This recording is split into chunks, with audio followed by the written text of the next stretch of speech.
How to hide all Facebook photos with Only Me setting. If you're looking for a way to make your Facebook profile more private, you've come to the right place. Today I'm going to show you how to hide all your Facebook photos using the Only Me setting, which ensures that only you can see your photos. This is a great way to keep your pictures private and secure. Alright, let's get started. First, open up the Facebook app on your phone or head over to the Facebook website. Simply log into your account if you haven't already.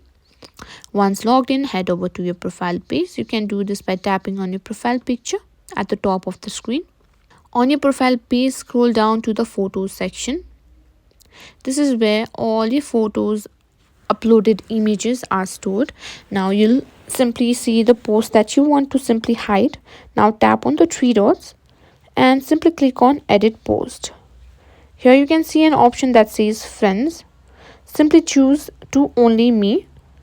You can do this by tapping on the downward arrow and simply clicking on edit Only Me and clicking on save.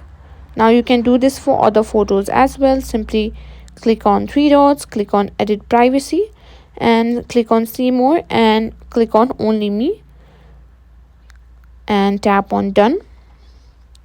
And that will ensure that all your photos will be simply clipped on Only Me. That means only you can view it. And that's it. You can simply repeat this process for each and every individual photo, and you can have or hide all your uploads in Facebook.